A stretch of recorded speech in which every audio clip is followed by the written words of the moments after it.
نبدأ.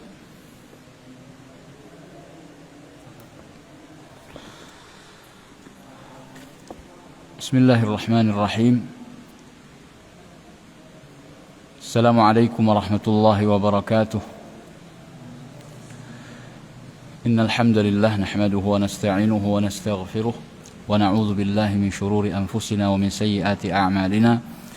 من يهده الله فلا مضل له ومن يضلل فلا هادي له. أشهد أن لا إله إلا الله وحده لا شريك له وأشهد أن محمدا عبده ورسوله لا نبي بعده. اللهم صل وسلم وبارك على نبينا محمد وعلى آله وصحبه ومن تبعهم بإحسان إلى يوم الدين. قال تعالى: يا أيها الذين آمنوا اتقوا الله حق تقاته ولا تموتن إلا وأنتم مسلمون. يا أيها الناس اتقوا ربكم الذي خلقكم من نفس واحدة وخلق منها زوجها وبث منهما رجالا كثيرا ونساء واتقوا الله الذي تساءلون به والأرحام إن الله كان عليكم رقيبا. يا أيها الذين آمنوا اتقوا الله وقولوا قولا سديدا يصلح لكم أعمالكم ويغفر لكم ذنوبكم ومن يطع الله ورسوله فقد فاز فوزا عظيما. أما بعد فإن أصدق الكلام كلام الله وخير الهدى هدى النبي صلى الله عليه وسلم وشر الأمور محدثاتها وكل محدثات بدعة وكل بدعة ضلالة وكل ضلالة في النار. أعاذنا الله وإياكم جميعا منها.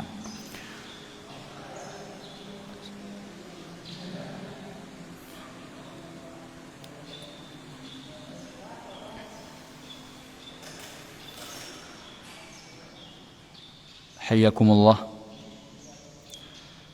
أيها الحاضرون ويا أيها المستمعون والمشاهدون في كل مكان. نبدأ اليوم بإذن الله وبمشيئته درس في تفسير السعدي رحمه الله تعالى.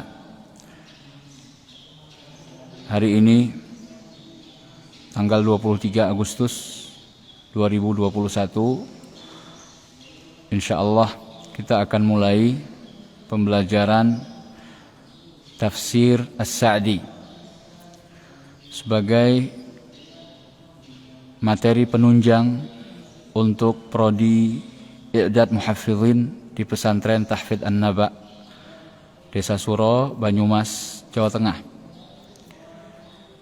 Kita mohon kepada Allah taufiknya, mudah-mudahan untuk 2 tahun ke depan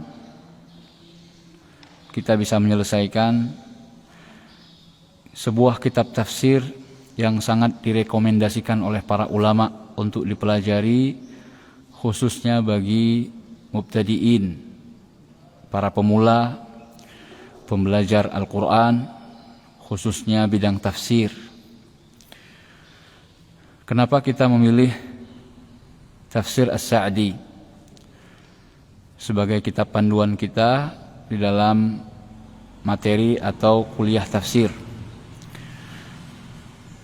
Minimal ada 2 poin yang menyebabkan pilihan kita jatuh kepada tafsir As-Sa'di rahimahullahu ta'ala. Yang pertama, liikhtisarihi, karena ringkasnya tafsir tersebut.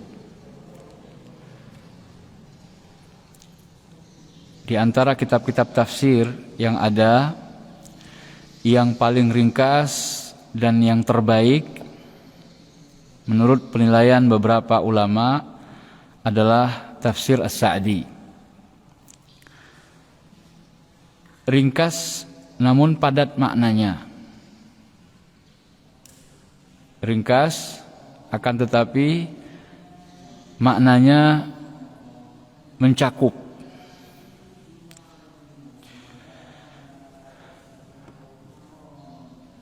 Ini alasan pertama kenapa tafsir As-Sa'di kita jadikan sebagai pegangan atau panduan kita.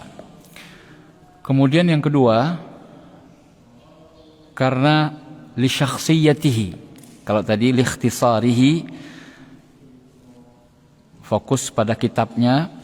Yang kedua, kalau kita melihat dari sisi atau sudut pandang penulisnya, penyusunnya, li syakhsiyatihi, karena kepribadian dan profil dari penulisnya, yaitu Syekh As-Sa'di, Syekh Abdurrahman bin Nasir As-Sa'di rahimahullah. Beliau seorang imam Ahlus Sunnah wal Jamaah di zamannya,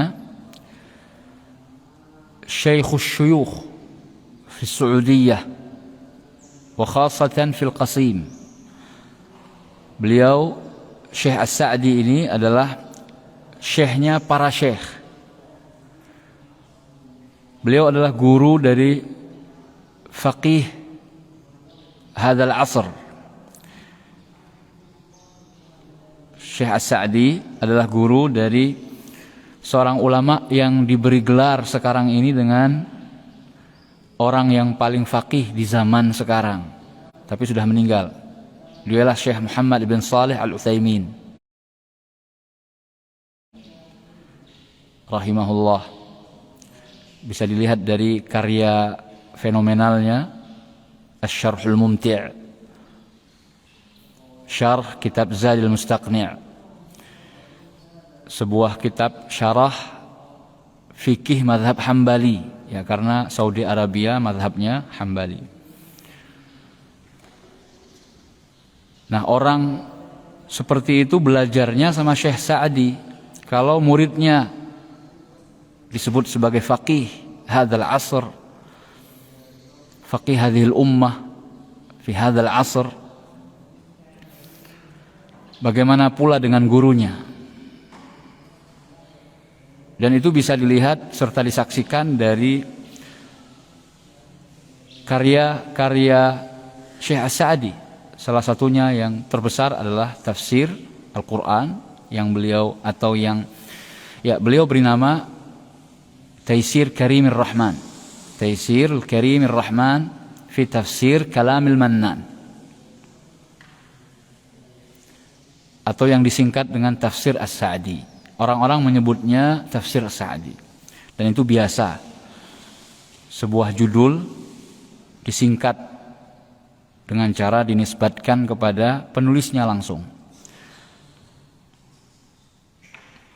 Judulnya panjang, Taisir Karimir Rahman fi tafsir Kalamil Mannan. Sebuah kemudahan dari yang Maha Pemurah lagi Maha Penyayang di dalam menafsirkan perkataan zat yang banyak memberikan. Fi tafsir Kalamil Mannan. Karena kepanjangan atau agak panjang, maka disingkat tafsir As-Sa'di. Maksudnya sama. Dua poin inilah yang menyebabkan atau melatar belakangi kita menjadikan tafsir As-Sa'di sebagai panduan. Harapannya dengan pembelajaran tafsir seperti ini akan menunjang, membantu dan memudahkan antum para penghafal Quran untuk menghafalkan Al-Quranul Karim. Dan ini memang saran atau rekomendasi dari para ulama bagi yang ingin menghafalkan Al-Quran. Maka salah satu cara atau wasilah untuk memperkuat hafalan adalah dengan belajar tafsir. Mudah-mudahan kitab setebal ini, antum bisa lihat ya, kitab setebal ini insya Allah akan kita selesaikan pembacaannya. Kita bukan mensyarah panjang lebar, insya Allah kita akan membaca tafsir Syekh Abdurrahman bin Nasir As-Sa'di. Mudah-mudahan 2 tahun ke depan selesai. Intinya antum selesai dari program menghafal Quran, selesai pula tafsir. Jadi ada rasa kepuasan ketika antum sudah berhasil menyelesaikan hafalan, menyetorkan hafalan, tinggal itqan, memperkuat hafalan tersebut, dan ditambah lagi antum secara sedikit demi sedikit, karena program tafsir ini atau pembelajaran tafsir ini akan kita lakukan setiap hari, rutin. Kurang lebih waktunya 1 jam, ya. Harapannya 2 tahun ke depan ini juga bisa kita selesaikan. Dan insya Allah akan kita ulang terus. Kalau sudah selesai, kita akan mulai dari min ghilaf ila ghilaf. Dari sampul depan ke sampul belakang. Dari Al-Quran surat Al-Fatihah insya Allah sampai surat An-Nas. Biiznillah. Adapun tentang Syekh Abdurrahman bin Nasir Sa'di sudah tidak asing lagi bagi sebagian besar kalangan penuntut ilmu. Beliau ulama besar di zamannya di wilayah Qasim, Saudi Arabia. Syekh Abdurrahman bin Nasir Sa'di memiliki banyak muallafat, karya-karya tulis yang beliau wariskan untuk umat ini. Dan banyak para ulama yang merekomendasikan karya-karya ilmiah beliau karena kepiawaiannya dalam menulis. Jadi tulisan beliau bagus sekali. Mungkin mirip kalau kita bandingkan dengan ulama sebelum beliau, jauh sebelum beliau, mirip seperti karya tulis Syekhul Islam Ibnu Qayyim Al-Jauziyah.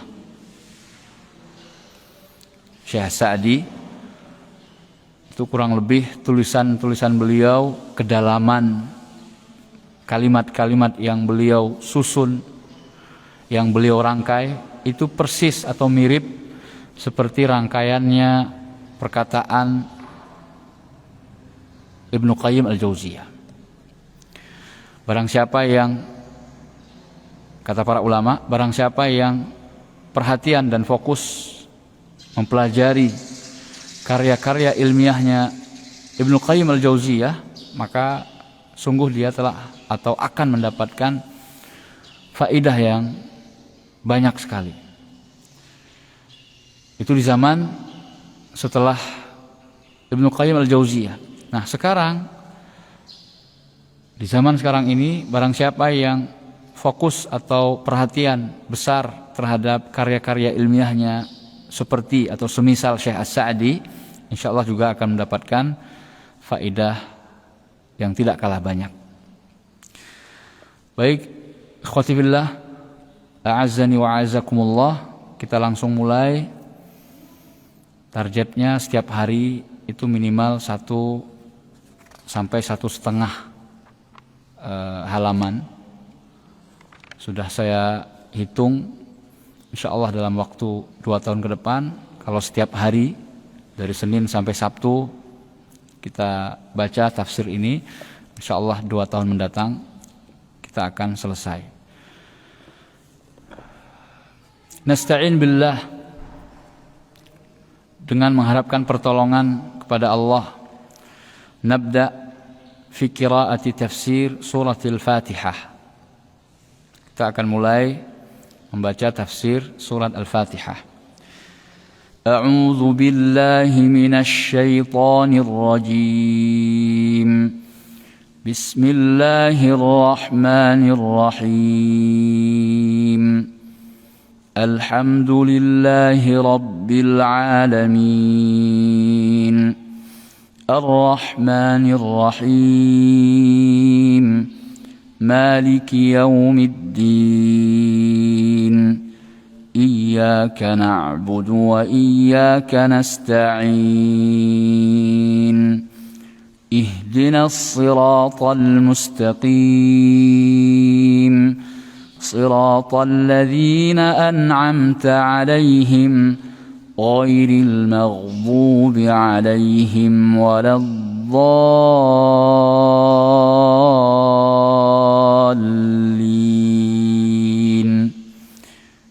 Demikian pembacaan surat Al-Fatihah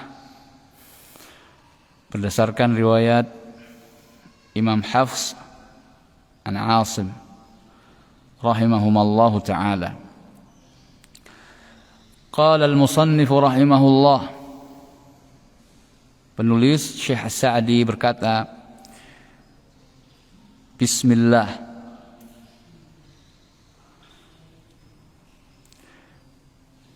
abtadi'u bi kulli ismin lillahi ta'ala. Beliau mengatakan, saya mulai dengan semua nama yang dimiliki Allah Subhanahu wa ta'ala. Jadi ketika antum mengatakan bismillah atau bismillahirrahmanirrahim, itu artinya saya memulai. Memulai apa saja?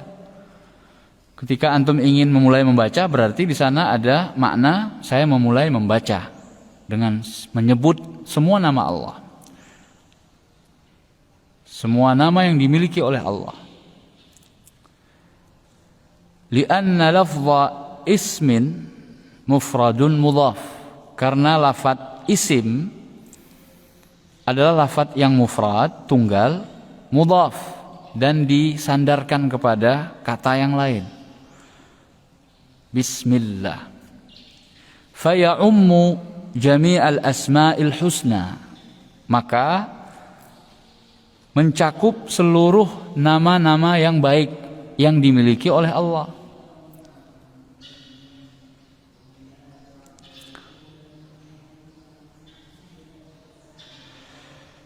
Dan ini sebuah kaidah ketika isim nakirah atau isim mufrad kita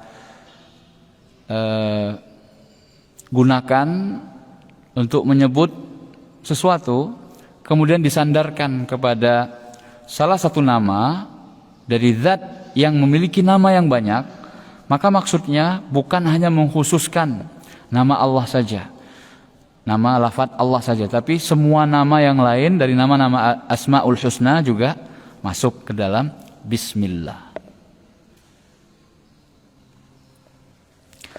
Allah, nah coba antum perhatikan, beliau tidak memperpanjang atau membahas panjang lebar tentang Bismillahirrahmanirrahim ini apakah termasuk ayat dalam surat Al-Fatihah atau bukan, kemudian hukum fikihnya kalau dibaca dalam sholat apakah harus disirkan atau dijiharkan, karena ini kitab tafsir bukan kitab fikih.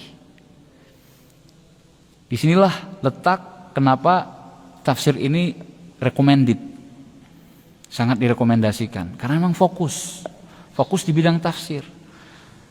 Maka tidak perlu menyebutkan seluruh masail yang mungkin untuk disampaikan. Kalau ingin kitab tafsir yang seperti itu, silahkan rujuk ke kitab tafsir ulama-ulama yang sudah lebih dulu daripada beliau membahas masalah-masalah yang tercakup di dalam Bismillahirrahmanirrahim, seperti Ibnu Katsir. Nah, nanti kalau antum ingin naik ke level yang lebih tinggi dalam tafsir, setelah belajar yang untuk pemula, naik ke tingkat yang lebih tinggi seperti tafsir Ibnu Katsir. Ingin lebih dapat banyak lagi, naik lagi tafsir At-Tabari, itu yang sudah berjilid-jilid. Nah, itu pembahasannya juga lebih panjang. Nah, karena umur kita singkat, masa studi kita terbatas, maka kita pilihkan yang tepat buat antum. Karena tujuan antum belajar tafsir atau belajar Quran, menghafal Quran adalah gimana caranya supaya ketika antum sebut atau antum ucapkan ayat tersebut langsung terbersit makna di dalam benak antum. Bismillahirrahmanirrahim. Di dalam hati antum atau di alam berfikirnya antum menghadirkan bahwasanya pada saat saya menyebut Bismillahirrahmanirrahim, itu artinya saya meminta pertolongan kepada Allah dengan seluruh nama-nama Asmaul Husna yang dimiliki oleh Allah. Ini berdasarkan tafsirnya As-Sa'di. Dapat faedah. Kemudian Allah. Nah, langsung beliau membahas bismillah Allah.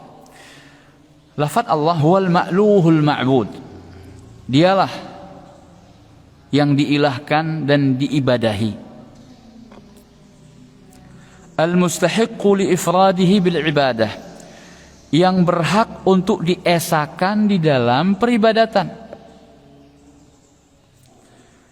Lima tasafa bihi min sifatil uluhiyah, karena dia adalah zat yang disifati dengan sifat uluhiyah.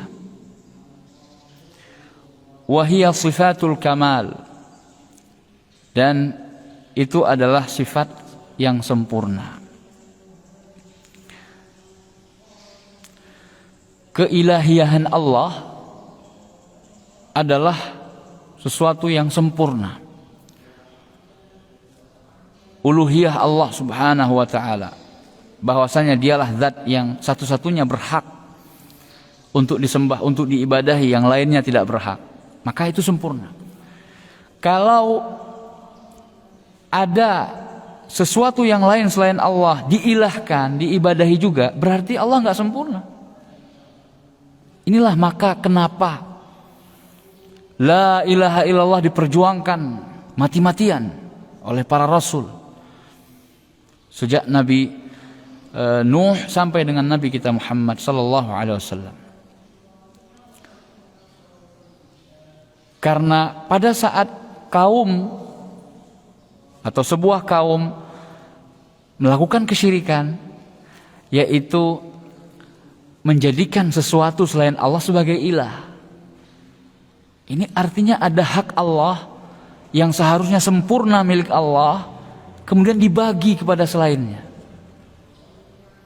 Inilah yang tidak diridhai oleh Allah. Jadi kenapa syirik itu tidak boleh? Karena berkonsekuensi menyatakan walaupun nggak sadar, apalagi kalau sadar, lebih parah ya, bahwa Allah nggak sempurna.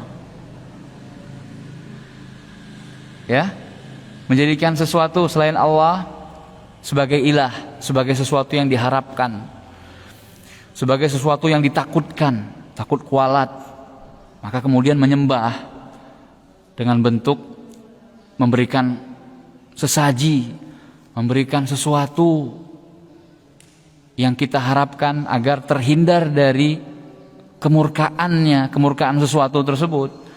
Ini kan sudah menjadikan sesuatu itu sebagai ilah tandingan buat Allah.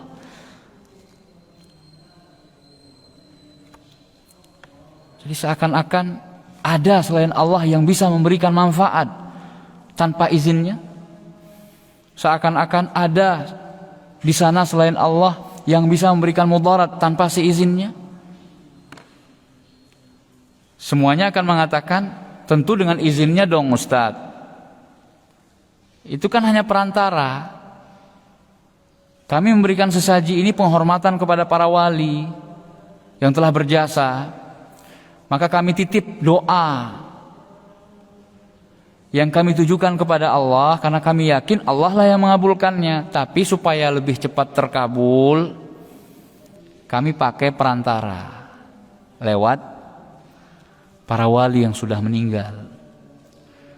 Karena mereka telah sampai kepada Allah, supaya doa-doa kami, permintaan kami itu dikabulkan oleh Allah, maka kami menyerahkan sebagian peribadatan kepada para wali tersebut. Justru itu yang tidak disukai oleh Allah. Jadi seakan-akan kalau enggak lewat wali itu Allah enggak akan mengabulkan, gitu ya. Disitulah letak kekurangannya. Ada hak Allah yang dikurangi di situ, tidak sempurna. Makanya beliau katakan, sifat ilahiyah yang dimiliki oleh Allah adalah sempurna. Artinya hanya dialah satu-satunya yang berhak untuk disembah atau diilahkan. Yang lain enggak berhak. Maka ketika ada yang diilahkan selain Allah, itu artinya sudah melanggar, sudah menzalimi hak Allah yang maha sempurna. Ar-Rahmanir Rahim. Nah, langsung Ar-Rahmanir Rahim. Ismani dallani ala annahu ta'ala dzur rahmatil wasi'atil 'azimah allati wasi'at kulla syai'. Jadi ketika antum menyebutkan Ar-Rahmanir Rahim, jadi di Bismillahirrahmanirrahim, kemudian di Ar-Rahmanir Rahim, ada pengulangan dua nama Allah Subhanahu wa ta'ala. Maka beliau cukupkan menafsirkannya di Ar-Rahmanir Rahim secara langsung. Langsung beliau Ar-Rahmanir Rahim ditafsirkan. Apa itu? Ismani dallani, dua nama yang menunjukkan ala annahu ta'ala, bahwasanya Allah Subhanahu wa ta'ala dzur rahmatil wasi'atil 'azimah, zat yang memiliki rahmat yang begitu luas, yang sangat luas, sangat agung, allati wasi'at kulla syai', yang meliputi segala sesuatu. Ar-Rahman.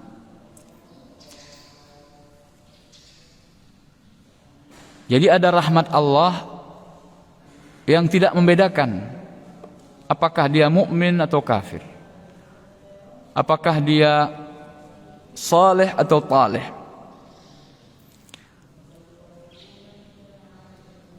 apakah dia kaya atau miskin, apakah dia manusia atau bukan manusia.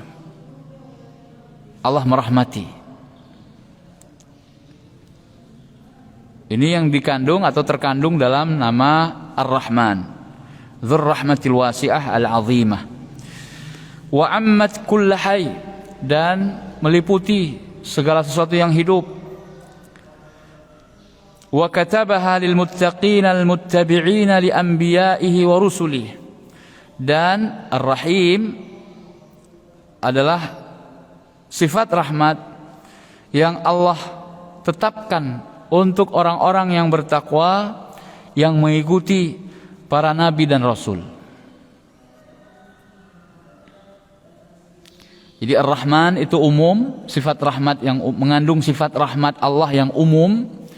Sedangkan Ar-Rahim dzur rahmah juga, zat yang memiliki rahmat tapi khusus untuk orang-orang yang beriman.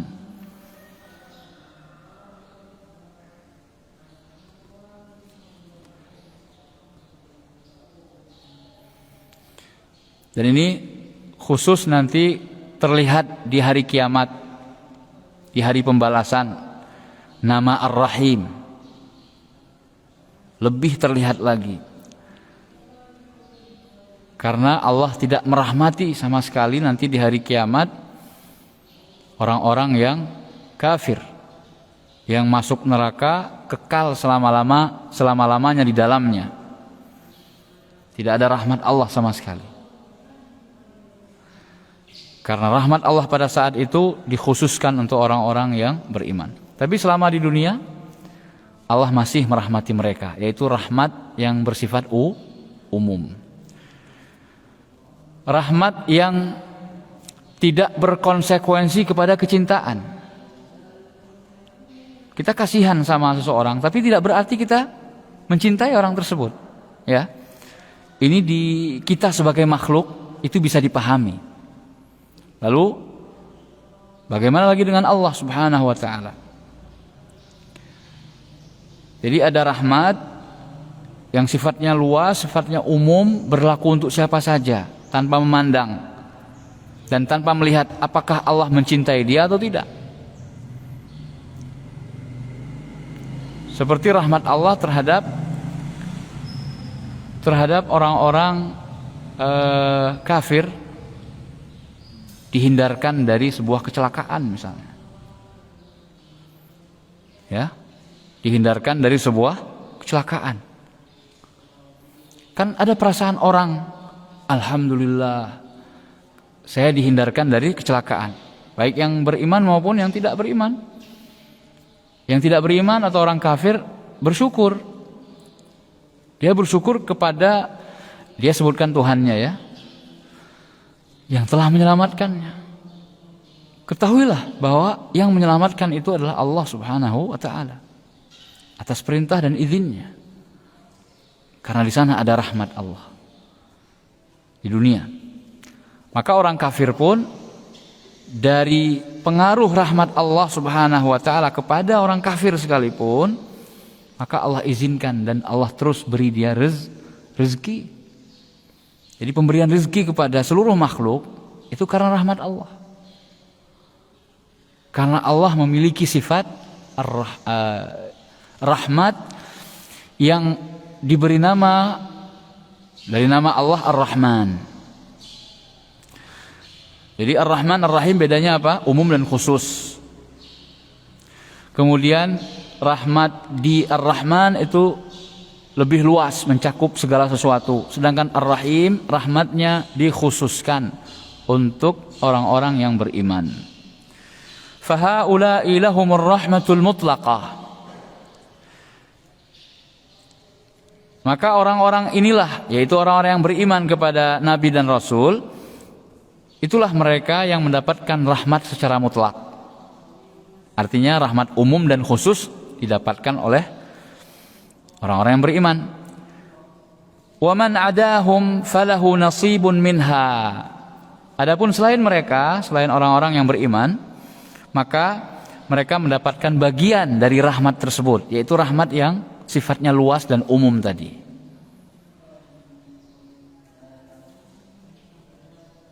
Wa'lam anna min al-qawa'id al-muttafaqi 'alayha baina salafil ummah wa a'immatiha al-iman bi asma'illahi wa sifatih.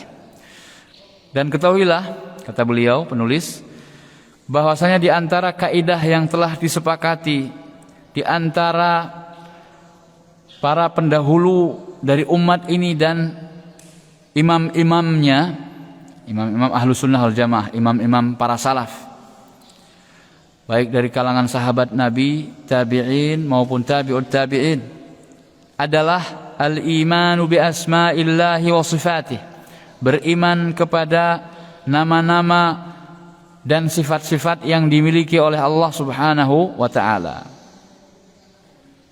Di antara rukun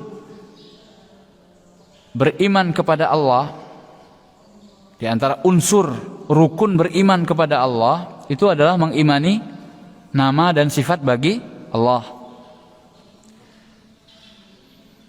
Bagi yang menafikan dan meniadakan nama serta sifat bagi Allah, maka dia termasuk belum beriman kepada rukun pertama dari rukun iman, beriman kepada Allah. Apa yang dia imani? Tidak sempurna keimanan seseorang di dalam rukun yang pertama di antara rukun-rukun iman, yaitu beriman kepada Allah, kalau dia belum mengimani bahwasanya Allah memiliki nama dan sifat. Wa ahkamis sifat, dan beriman kepada hukum-hukum dari sifat. Maksudnya adalah konsekuensi. Hukum itu adalah konsekuensi dari sifat. Fayu'minuna mathalan bi annahu rahmanun rahimun. Maka mereka mengimani misalnya bahwasanya dia Allah Subhanahu wa taala Rahman Rahim. Maksudnya dzur rahmatil lati ittasafa biha. Zat yang memiliki sifat rahmat yang disifati kepadanya al-muta'alliqati bil marhum, yang berhubungan dengan orang yang disifati, yang dirahmati. Fan-ni'amu kulluha atharun min athari rahmatih. Maka semua nikmat yang ada itu adalah athar, bekas dari pengaruh-pengaruh rahmat Allah Subhanahu wa taala. Adanya nikmat itu gara-gara Allah punya sifat rahmat. Wa hakadha fi sa'iril asma', dan begitu seterusnya berlaku juga untuk seluruh nama-nama yang lain.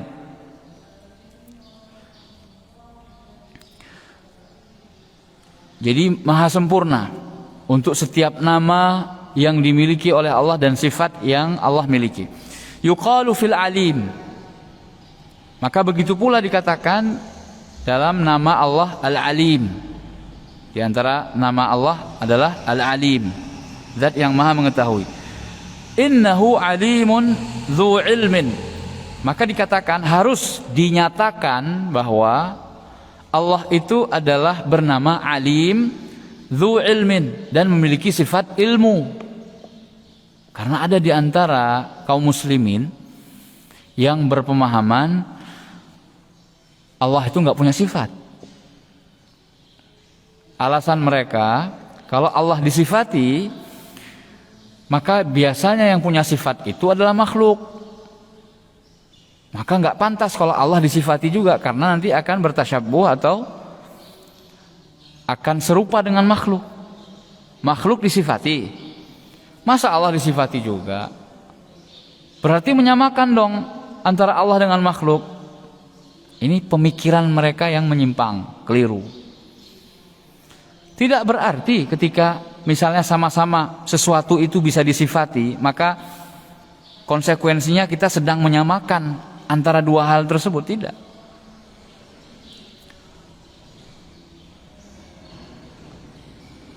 Ridwan, Ferry. Ridwan disifati dengan berbadan lebih mantap, Ferry berbadan lebih kecil, ya. Ridwan disifati, Ferry disifati. Apakah berarti kemudian sedang menyamakan antara Ridwan dan Ferry? Kan tidak.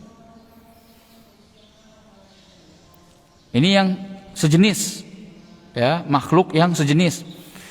Belum lagi kalau membedakan atau membandingkan antara makhluk yang berbeda.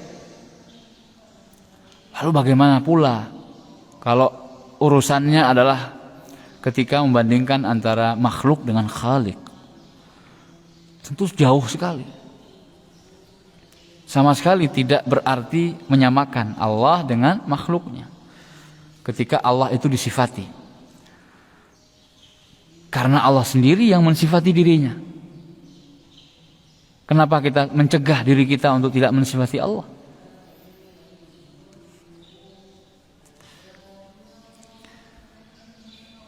Ya'lamu bihi kulla syai'. Yang dengan nama Allah Al-Alim itu Allah mengetahui segala sesuatu. Jadi tidak ada yang tidak diketahui oleh Allah. Apa yang akan terjadi nanti di hari kiamat? Saya masuk surga atau neraka? Nanti saya matinya kapan? Bagaimana cara matinya saya? Semuanya Allah ketahui. Masa depan saya bagaimana? Allah yang tahu. Maka minta kepada Allah masa depan yang baik. Bukan kepada paranormal, bukan kepada peramal, bukan kepada ahli zodiak dan lain sebagainya. La ya'lamu al-ghaiba illallah. Tidak ada yang mengetahui yang gaib kecuali Allah. Nah, ini salah satu konsekuensi dari beriman kepada nama Allah dan sifatnya. Qadir. Di antara salah satu nama Allah adalah Qadir. Innallaha ala kulli syai'in qadir, yang maha kuasa. Maka harus kita tetapkan sifat baginya, dzu qudratin, yaitu zat yang memiliki kekuasaan. Disebut penguasa tapi enggak berkuasa. Sempurna atau enggak? Enggak sempurna. Aib, kurang, cacat.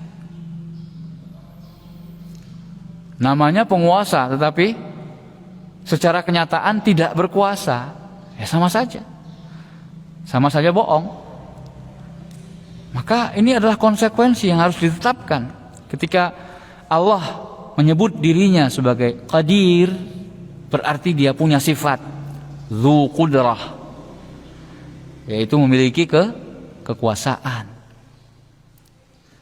Yaqdiru ala kulli syai'. Allah mampu berbuat segala sesuatu. Tidak ada yang mustahil bagi Allah. Orang jatuh dari ketinggian 300 meter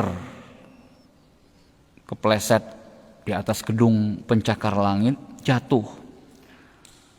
Alhamdulillah diselamatkan oleh Allah. Mungkin tidak kalau Allah mau menyelamatkannya? Sangat-sangat mungkin. Bagi kita orang beriman, itu adalah sebuah kepastian. Kalau Allah menginginkan untuk menyelamatkan orang tersebut, di ilustrasi yang saya sampaikan tadi, kira-kira mampu enggak? Qadir enggak Allah? Qadir. Innallaha ala kulli syai'in qadir. Itu harus kita imani. Tidak boleh ada sedikit pun 0,000 entah berapa persen keraguan, enggak boleh.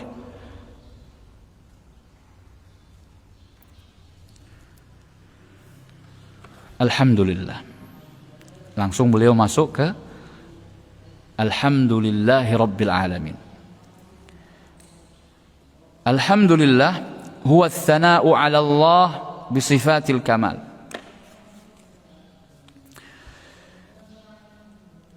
Alhamdulillah adalah pujian kepada Allah karena sebab sifat-sifatnya yang sempurna. Wa bi af'alihi ad-da'irati bainal fadli wal 'adl, dan karena perbuatan-perbuatannya seputar keutamaan dan keadilan, seputar karunia, anugerah dan keadilan. Jadi apa yang dilakukan oleh Allah itu kalau enggak fadl, keutamaan dari Allah, maka adil, pasti itu keadilan. Jadi kalau berupa nikmat, itu adalah keutamaan dari Allah. Kita ini nggak ngapa-ngapain, misalnya nggak begitu banyak ibadah kita, tapi kita diberi harta yang berbarokah oleh Allah, banyak. Kita butuh apa, ada terus, nggak kesusahan. Padahal ibadah kita biasa-biasa saja. Nah ini namanya fadl. Allah memberikan lebih, keutamaan yang lebih kepada hambanya yang dia kehendaki. Tatkala Allah memberikan sebuah hukuman kepada seorang hamba, maka ketahuilah dan yakinlah kalau itu keadilan Allah.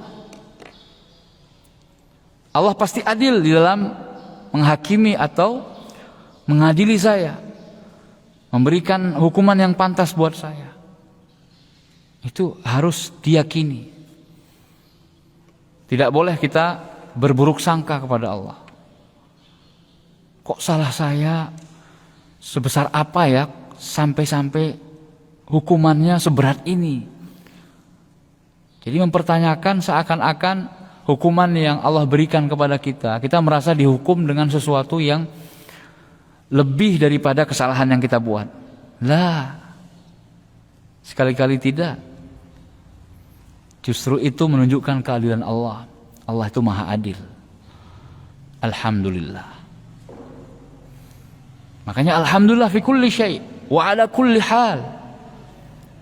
Mengucapkan alhamdulillah itu untuk segala perkara dan atas hal apa saja. Alhamdulillah. Antum kecelakaan, ditanya, "Gimana kabarnya?" Apakah antum mengumpat? Antum menyesalkan kemudian mencaci sesuatu yang telah terjadi? Tidak. Antum sebagai orang yang beriman selalu mengedepankan alhamdulillah. Falahul hamdul kamilu bi jami'il wujuh. Dan bagi Allah segala puji yang sempurna dari segala macam sudut pandang, dari segala macam sisi. Mau ditinjau dari apa saja, sempurna.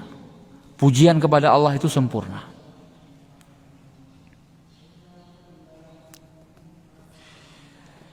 Rabbil Alamin. Ar-Rabbu, Tuhan semesta alam ya. Ar-Rabbu huwal murabbi jami'al alamin. Ar-Rabbu, nama Ar-Rabb.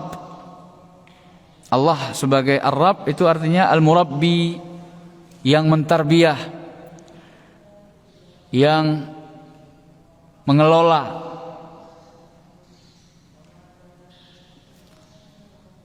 yang mengurusi jami'al alamin, seluruh alam semesta. Itu semuanya di tangan Allah. Wahum man siwallah, dan al-alamin adalah segala sesuatu selain Allah. Itu disebut dengan alam.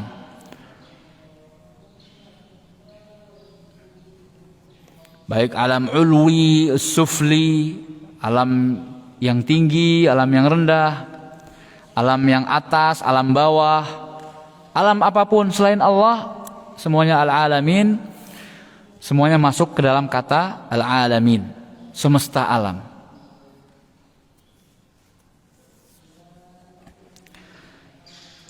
Bi khalqihi iyahum. Jadi bentuk pengurusan Allah Subhanahu wa taala terhadap seluruh makhluknya, alam semesta ini, bi khalqihi iyahum, yaitu dengan penciptaan Allah Subhanahu wa taala akan makhluk-makhluknya.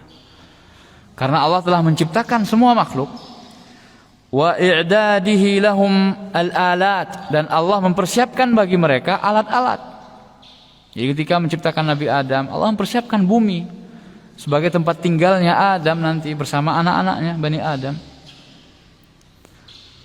Ada pepohonan, ada tanam-tanaman, tumbuhan, hewan, air sungai mengalir, laut, gunung, udara, semuanya dipersiapkan oleh Allah Subhanahu wa taala.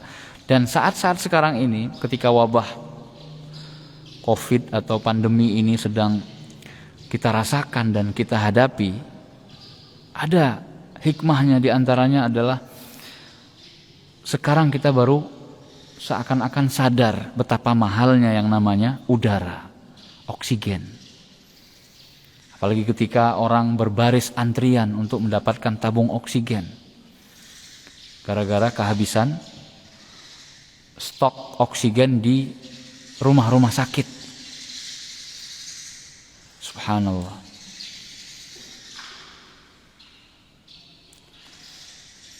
Wa in'amihi alaihim bin ni'amil azimah, dan oleh sebab Allah telah memberikan nikmat kepada makhluknya dengan nikmat-nikmat yang agung, allati law faqaduha, yang kalau seandainya mereka kehilangan nikmat tersebut, tidak mendapatkannya, lam yumkin lahumul baqa, maka tidak mungkin bagi mereka untuk bisa tinggal atau eksis di muka bumi ini. Coba kalau seandainya nggak ada oksigen, mampu kita menghirup nitrogen? Subhanallah. Alhamdulillah. Fama bihim min ni'matin faminhu ta'ala. Maka apapun nikmat yang sedang dicicipi oleh makhluk, maka semuanya dari Allah Subhanahu wa taala. La budda lana min al-i'tiraf. Wajib bagi kita, harus kita itu mengaku kalau semua nikmat yang kita rasakan sekarang ini, yang kita gunakan, adalah dari Allah Subhanahu wa taala semata-mata, bukan dari kehebatan kita.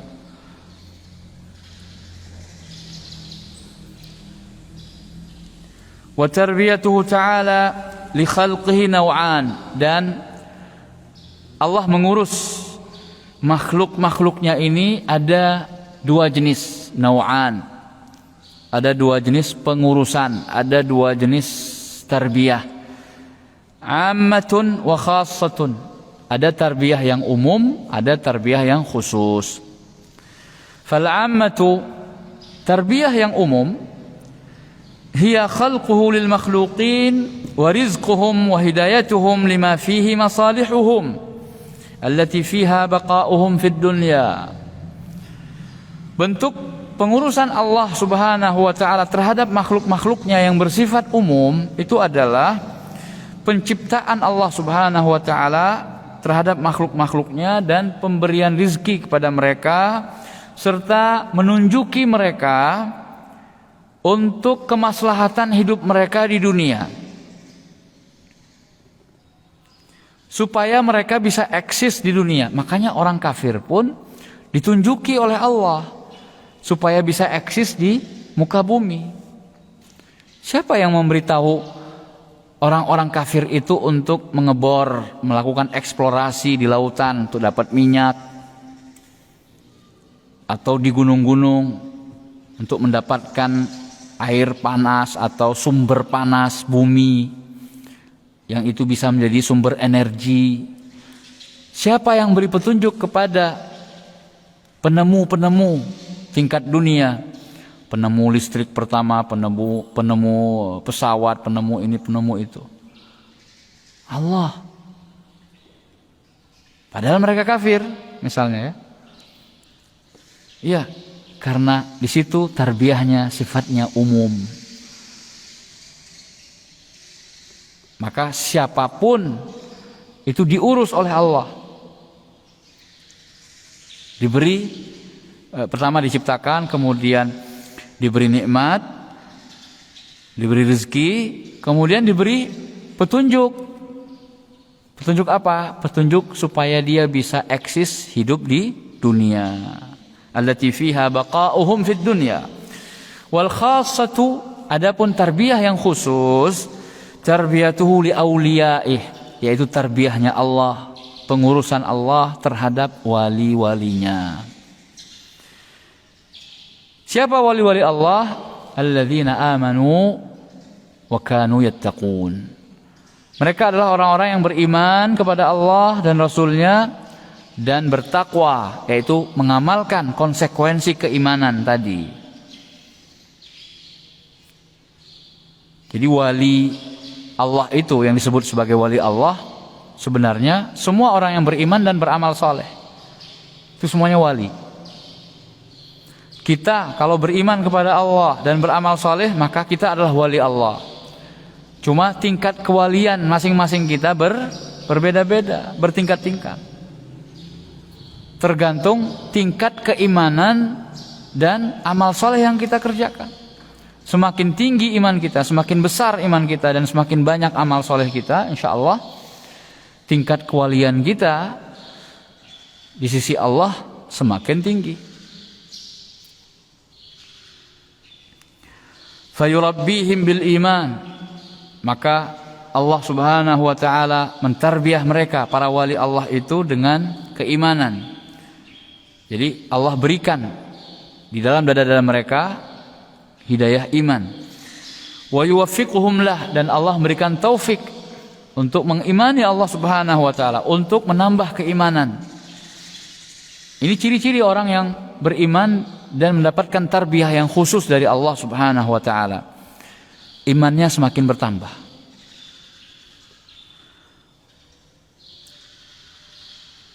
Wa yukammiluhum, dan menyempurnakan mereka, menyempurnakan iman mereka.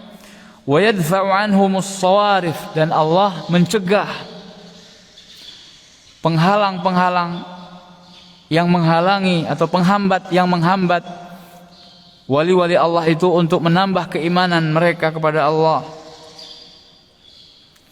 Wal awaiqal ha'ilah bainahum wa bainah, dan penghalang yang menghalangi antara mereka para wali Allah dengan Allah subhanahu wa ta'ala. Jadi syaitan berusaha untuk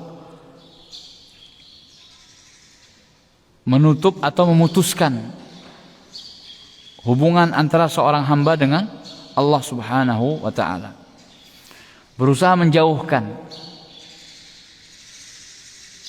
Ini adalah misi dari syaitan, la'natullah alaih. Maka jangan kita ikuti perangkap dan jebakan syaitan. Wa haqiqatuha tarbiyatut taufiq li kulli khair, dan pada hakikatnya yang dimaksudkan dengan tarbiyah yang khusus itu adalah tarbiyah memberikan taufik kepada seluruh kebaikan. Jadi Allah memberikan petunjuk. Taufik itu hidayah, ya, petunjuk yang memudahkan kita sehingga kita bisa melaksanakan banyak kebaikan. Wal ismatu min kulli syarr, dan bentuk penjagaan Allah Subhanahu wa taala dari segala macam keburukan. Jadi tarbiyah Allah untuk orang-orang yang beriman atau yang menjadi walinya itu adalah dalam bentuk memberikan taufik kepada hamba yang beriman tadi untuk mengamalkan seluruh kebaikan dan menjaga hamba-hamba tersebut dari mara bahaya dan bencana. Wala'alla hadzal ma'na huwa sirru fi kauni aktsari adiyatil anbiya bilafdhir rabb, dan sepertinya kata beliau inilah makna atau makna inilah yang merupakan rahasia kenapa kebanyakan doa para nabi itu dengan kata-kata Rabb. Rabbana inni askantu min dzurriyyati, doanya Nabi Ibrahim.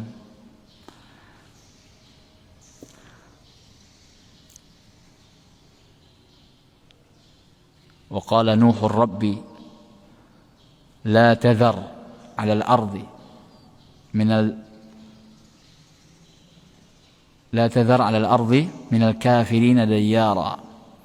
Doa para nabi itu kebanyakannya dimulai dengan lafaz Rabb. Dan ini merupakan salah satu bentuk tawassulnya orang-orang yang beriman, dan di papan atasnya adalah para nabi dan rasul, dengan menggunakan atau memanggil Allah dengan lafaz Ar-Rabb. Karena di sana ada makna tarbiyah. Fa inna matalibahum kullaha dakhilatun tahta rububiyyatihi al-khassah. Karena sesungguhnya permintaan-permintaan mereka para nabi itu semuanya masuk ke dalam rububiyahnya Allah yang khusus. Fadalla qawluhu rabbil alamin, maka firman Allah Rabbil Alamin menunjukkan ala infiradihi bil khalqi wat tadbiri wan ni'ami wa kamali ghinah. Menunjukkan apa? Keesaannya di dalam penciptaan, pengaturan dan memberi nikmat, serta kesempurnaan kekayaan yang dimiliki oleh Allah Subhanahu wa taala. Allah terus memberi oksigen yang tersedia di muka bumi ini, Masya Allah, gak habis-habis. Disediakan terus oleh Allah. Allah Maha Kaya. Air yang kita minum, pemberian dari Allah Subhanahu wa taala. Energi matahari supaya berjalan dan berlangsung kehidupan kita di muka bumi, Allah yang sediain. Ini menunjukkan kesempurnaan kekayaan yang dimiliki oleh Allah Subhanahu wa taala. Wa tamami faqril alamin ilaih, dan sekaligus di sisi yang lain menunjukkan kefakiran dan kemiskinan seluruh alam semesta terhadap Allah Subhanahu wa taala. Betapa butuhnya kita sebagai makhluk kepada Allah Sang Pencipta. Bikulli wajhin wa i'tibar, dari segala sisi atau sudut pandang kita itu fakir kepada Allah. Mau dilihat dari sisi apa? Dari sudut apa? Kebutuhan yang bagaimana? Pasti kita membutuhkan Allah Subhanahu wa taala. Dan ini juga salah satu adab di dalam berdoa. Kita kalau berdoa, antum kalau mau dikabulkan dengan cepat, salah satu usaha yang bisa dilakukan adalah al-ilhah wal-i'tiraf bid-dha'f. Meminta dengan sangat, kayak maksa. Pernah antum melihat pengemis yang memelas dengan sangat, seakan-akan memaksa, minta diberi? Gimana keadaannya? Begitulah antum terhadap Allah Subhanahu wa taala. Merasa seakan-akan saya nggak bisa hidup kalau Anda tidak memberi, wahai Tuhan. Sampai segitunya. Dan al-i'tiraf bid-dha'f, memohon serta mengaku kalau kita itu lemah di hadapan Allah. Maka minta seperti orang yang memelas, benar-benar memelas. Itu sungguh lebih dicintai oleh Allah Subhanahu wa taala. Insya Allah akan lebih cepat dikabulkan. Dan itu sudah pengalaman dari teman-teman kita yang mereka menggunakan kesempatan berdoa di waktu-waktu yang mustajab. Kemudian mereka berdoa di saat orang-orang lain pada senyum tertawa karena mau buka puasa misalnya. Orang kan pada seneng, di hadapannya ada makanan, nasi kotak, takjil, korma, es cendol, es teler dan lain-lain. Tapi dia menggunakan kesempatan itu berdoa, bersimpuh, serta menangis, serta sudah kayak itu akhir dari permintaannya. Sudah,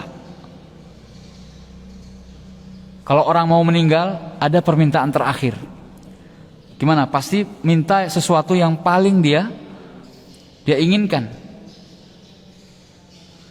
Kan biasa tuh kalau mau dieksekusi misalnya, sebelum hukuman mati dijalankan, apa permintaan terakhir Anda? Dan itu biasanya dipenuhi. Maka yang menjadi permintaan terakhir seorang adalah cita-citanya yang paling tinggi. Misalnya sholat 2 rakaat. Ya. Atau berbicara dengan orang yang dia cintai, dia kasihi, dan lain sebagainya.